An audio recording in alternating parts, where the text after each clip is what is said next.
Hello and welcome to the training video on how to complete a shift using our exclusive driver app. So from the dashboard, after you've logged in, you can click on the top or the bottom that says My Shifts, the three lines, or My Shifts on the bottom.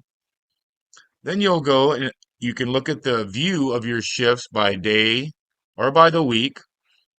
And then clicking on the daily shift, you can now see the title, the number of the shift, and all of the information provided for the job that you're going to do for the day. On the top, you'll see the title, and then you can read through, and it's pretty self-explanatory. So to punch in, you're going to select the vehicle that you'd like, that you're operating. You'll select the activity that you're doing for the day.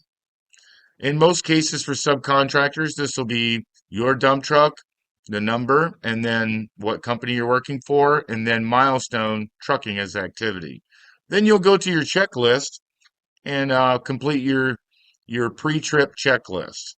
Now under stop one, you're going to have information that says that'll normally be some form of picture showing you which way to get into the job, which way we're going to be working, the direction of travel, and etc. Sometimes you may see where the flaggers are going to be located, areas where the truck should not be, places where you should not turn around at, and the general overall view of what the job is and how you should perform it.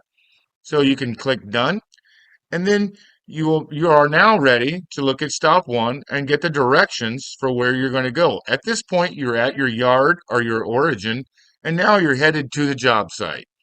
So we drive to the job site, and now when we get there, the first thing to do and most important is under pickup, we want to say that we've arrived at the job. Click save.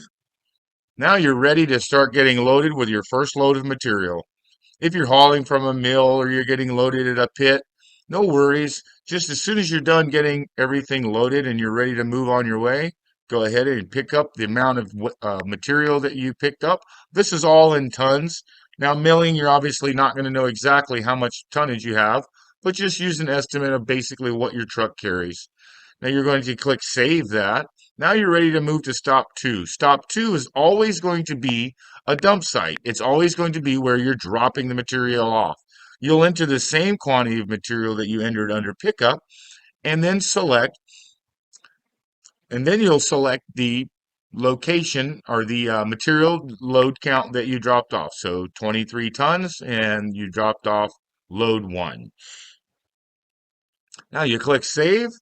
Now you're ready to do the same thing again. Back and forth from stop one to stop two is the normal procedure. Homeowner deliveries are a little bit different. We'll have another video on that.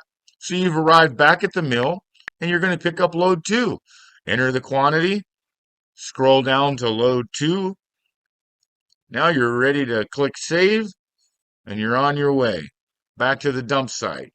You will notice as the day goes on, as your load counts increase, it's important to keep track of what load you're on.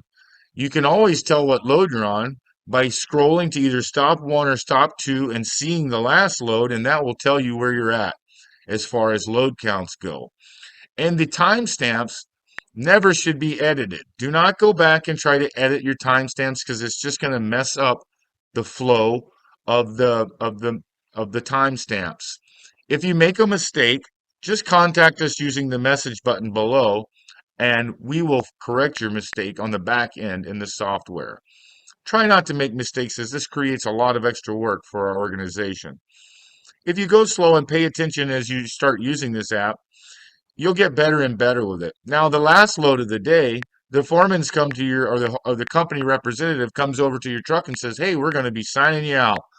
You'll just click on get signature and hand them the phone, and then they'll fill in this material, this section right here. After they click save, after they sign it, they'll click save. And as you can see, it moves around a little bit. Okay, you can just click clear and move back. And then they'll put in their email address and then click save. Now, bear in mind, you do not want to complete your final checklist for stop two until you arrive back at your yard, the place of origin. So you will return back to your yard and then complete your post-trip inspection, paying attention to all the boxes. And at this point, you're ready to click stop, complete stop 1 and complete stop 2. It's not majorly important of when you click complete stop 1 and stop 2. It's just important that you do it because those timestamps are not used for anything in particular, but they do clear out the shift.